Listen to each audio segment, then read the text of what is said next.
I welcome everyone on this exciting episode of Beyond the Books. Welcome back from wherever you are. And today, before even I start, Happy New Month. Thank you so much for liking us. Thank you so much for giving us your views, your opinions. We appreciate you guys. And it's on that special note that we wish you a very, very happy new month of November. It's not too late. It's that time of the semester where we need to save the semester. We've been living life beyond the books, we've been having outings, parties, social events. So this is the time where we need to save the semester. Welcome all on this exciting episode where we are going to talk more about anxiety. In this episode, we are going to talk more about anxiety because it comes when most of the times you have fear of the unknown, then you're trying to cope up, you have a lot going on. So we are going to start with the causes of anxiety. Like in a student's life, today we are focusing more on the students. In the student's life, the cause of anxiety, we have academic pressure. You're really, really scared. You don't know what you're going to do. You don't know how it's going to come out. And then the academic pressure comes up because of exams. Yeah, you've seen the timetable. You don't know what's going to come up. And then grades. Most of us always compare the grades we had previously, and then we start estimating from what we had previously. But that's not how it should be, because things change, you never know. So we have social relationships where we have peer pressure, we have friendships, then we have romantic relationships. They also contribute to anxiety, where you find it is a bit hard for you to balance, especially in this period where we are going in.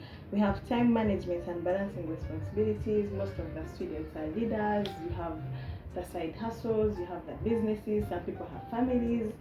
So you find those responsibilities, they are also causing or contributing to the anxiety levels that we might experience as we prepare for exams. Then we have financial concerns. You find you haven't paid tuition, or you're worried if you're going to get tuition. And in most of the universities, it is hard to do papers when you haven't done 100%. Then we have fear of failure, of not meeting expectations. You find that expectations you had set at the beginning of the semester, you have not actually accomplished them, or you've not made 50% of what you really have loved to accomplish. And then we have personal issues, family problems, they also contribute. You call home, they tell you this has happened. A lot of the things are not adding up, so you find it's like chaotic in your mind. So you also have anxiety. Social media comparisons and cyberbullying. We've had this major problem among us, like social media comparison. Just because my friend did this on social media, you start comparing with yourself, you with them, and then you find the fact that it is not adding up. It is also contributing to the anxiety. So these are some of the factors that you manage to source out, which might cause to the anxiety levels rising as you prepare for exams, of which it's not a good thing.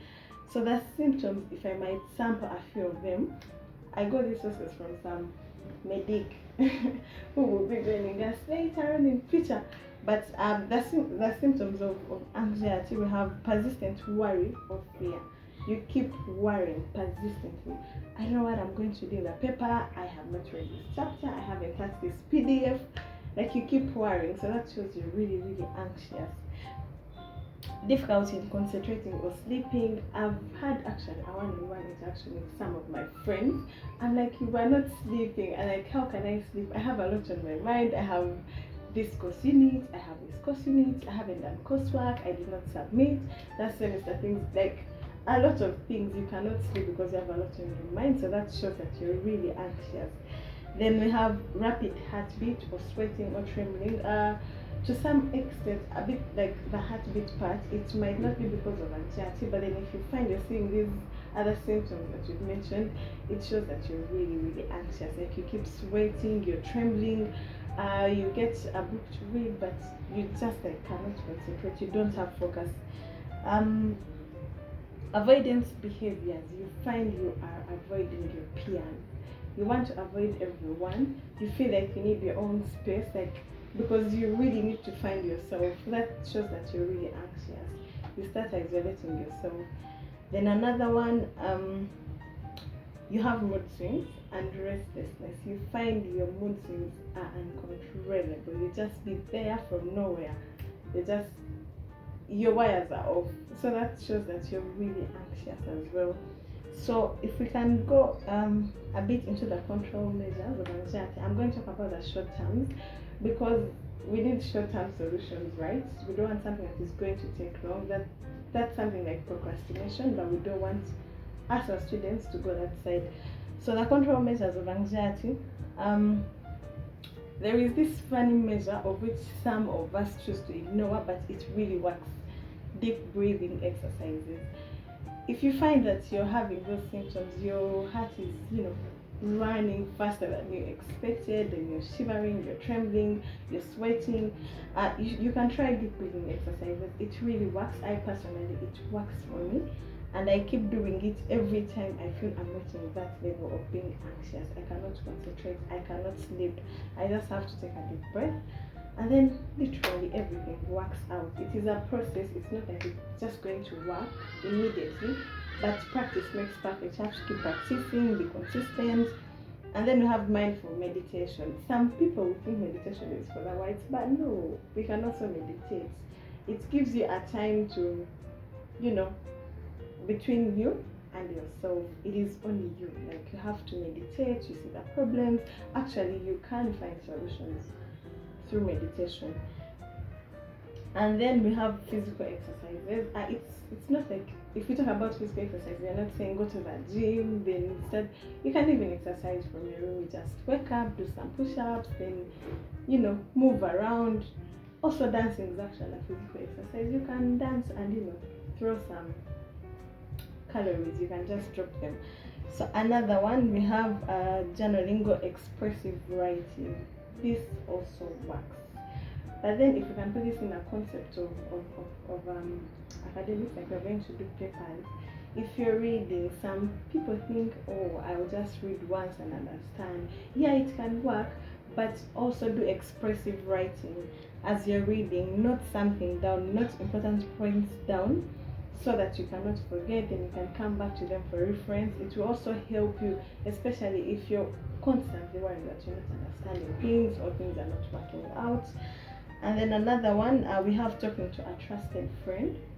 I know we all have that one friend, even those introverts, we all have that one friend. You can talk to them, open up to them. Actually, a problem shared is half solved. And then we have seeking professional help. If all of the above cannot work, you can try counseling sessions. We can go for counseling sessions. Then we have time management and prioritization. Prioritize the main things that, the priorities, because we all have those priorities. This is a priority, this is a minor priority. So you have to do prioritization. That is going to help you control the anxiety levels. For now, our academics and saving the semester is the main priority right now. So other things can be put aside. Then we have reframing negative thoughts. Talk good about yourself. If you wake up, say you can do it, I can achieve this course unit, I can become the best in my class, and then you reach there. That's all we had on this episode. I'll see you next time in our episode. We have more in store for you. Keep commenting, keep giving us your ideas, keep giving us your views, and together we'll achieve. From Beyond the Books, we wish you the very best, and as you prepare for our exams, together we can achieve. Thank you.